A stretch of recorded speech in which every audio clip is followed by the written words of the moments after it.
But though we were talking about the NFL, which I mean, I'm excited for tomorrow night. So I know we got a couple NCAA things. I want to get into this Penn State thing though. Yeah, I didn't know anything about it until I read it. Made me feel some type of way. Yeah, well, let me have it. Fill them in.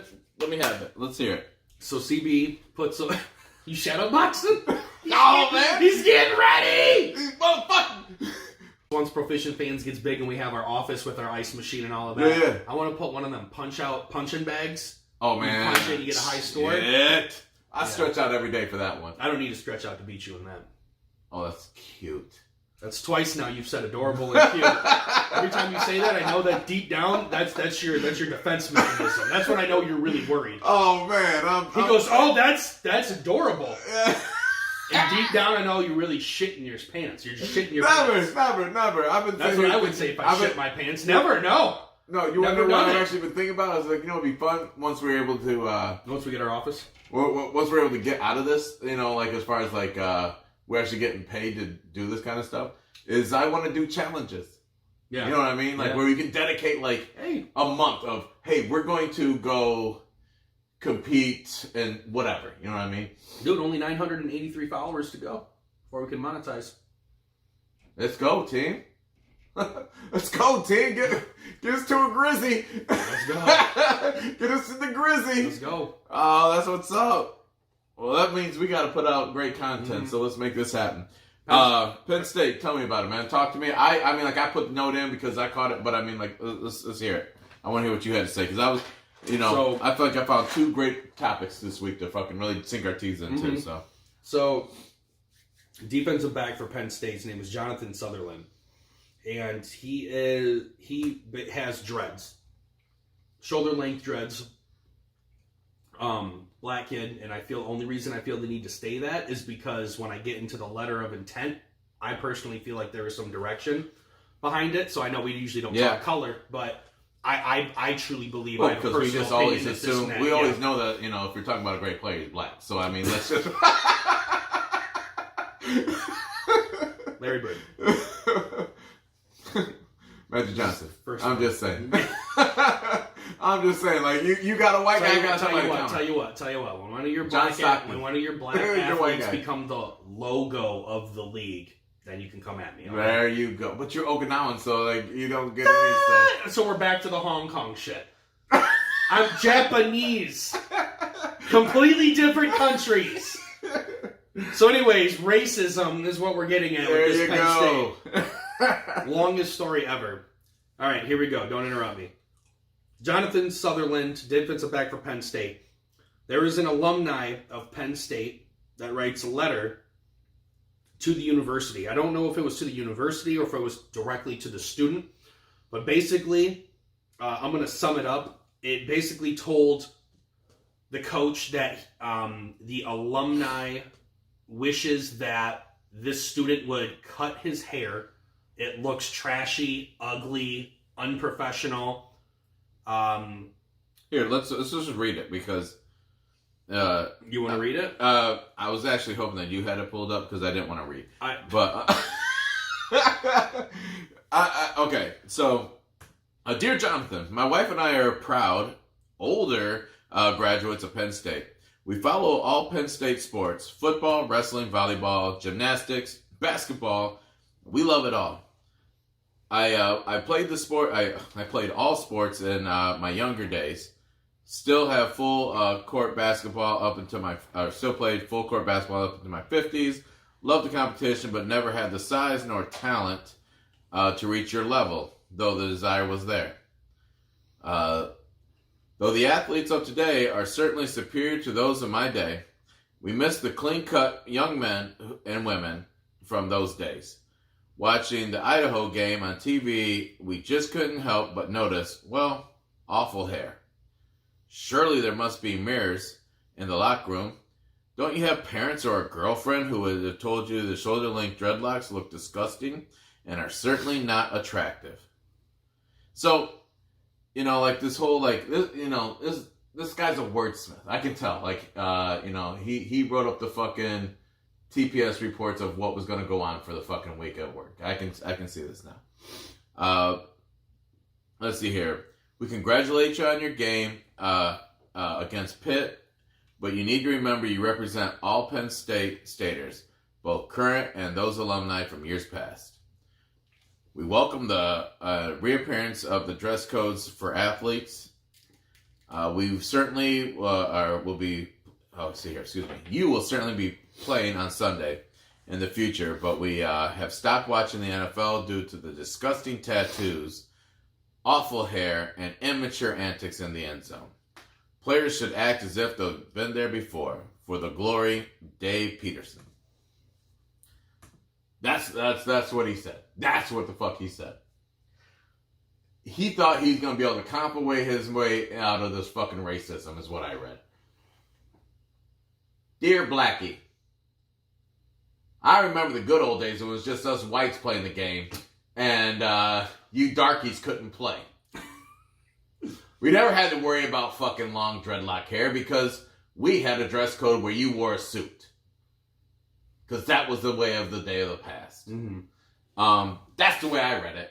Yeah. I had to read it word for word, not to fucking just implement what I see. So, when I first read it, I didn't read it as harshly as that. But I personally feel like there was, I'm not going to go to the extent of say pure racism, but there was a racial discriminatory viewpoint on this gentleman's behalf. Like, because I personally, and I know I've seen many white people with dreadlocks, but I've never seen a white athlete with dreadlocks.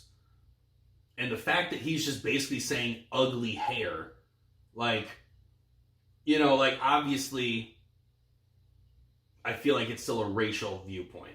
Yeah. On top of that, shut the fuck up. It's hair. It's really not that big of a deal. A lot of people have dreadlocks. Yeah. I don't see, and when I was watching a video, it might have been ESPN.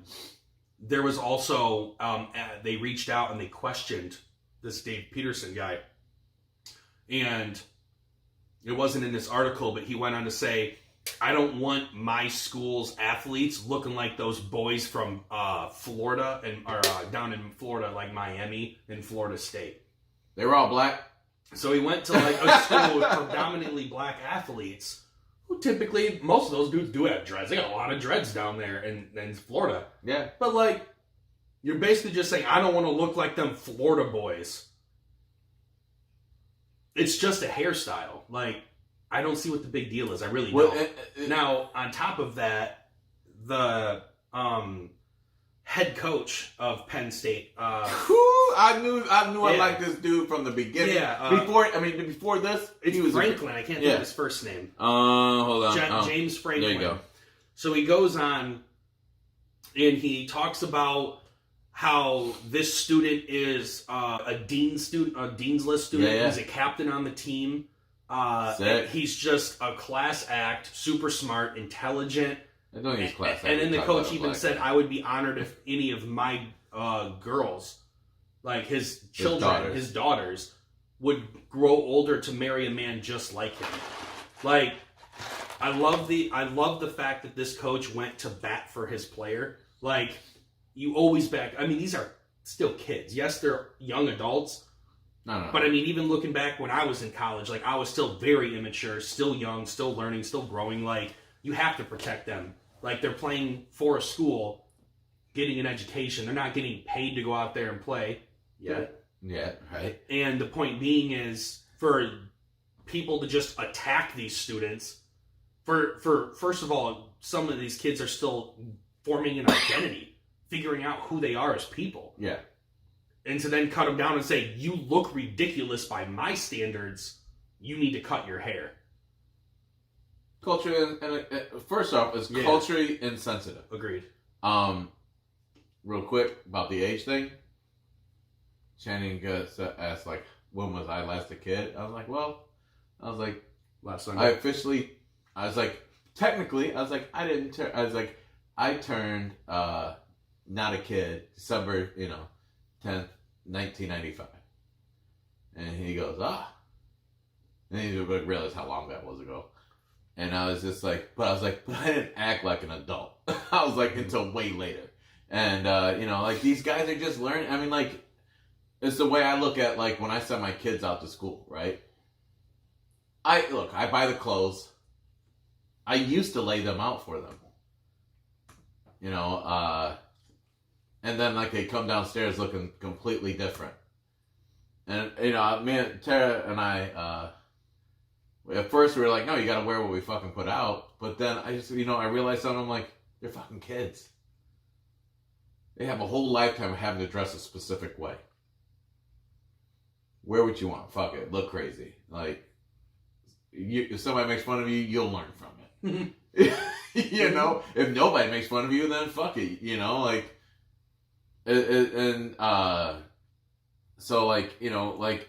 And this is hair. You know what I mean? Like, how does that dude's hair affect you?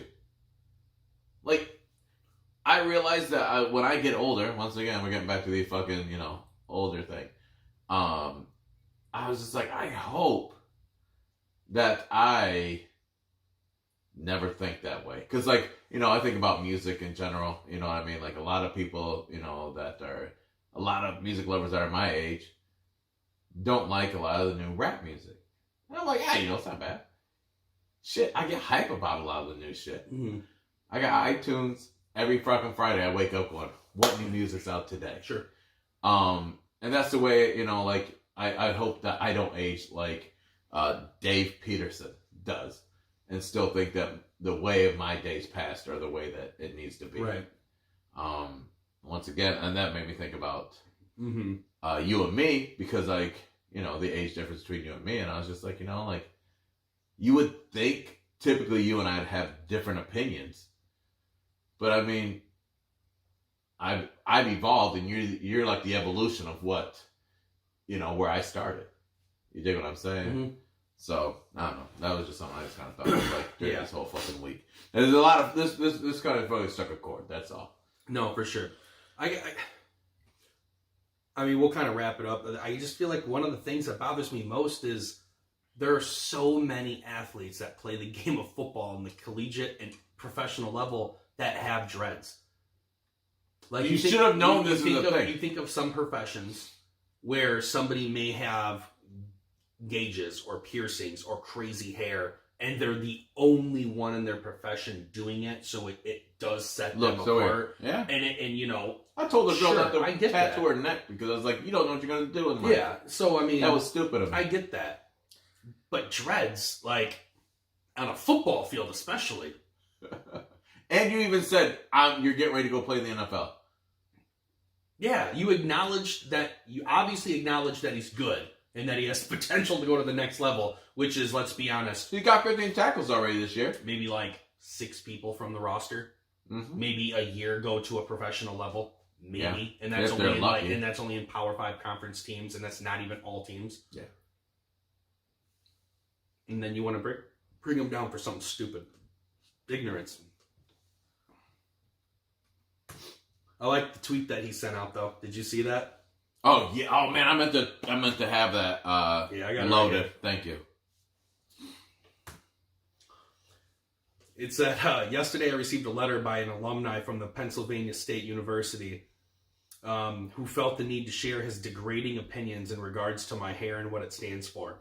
Although the message was indeed rude, ignorant, and judging, I've taken no personal offense to it because personally, I must respect you as a person before I can respect your opinion.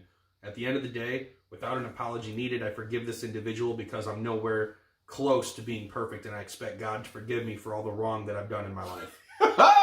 He took Michelle Obama and fucking put steroids in it. That was disgusting. I was so proud of him. Mic drop. Done. Next.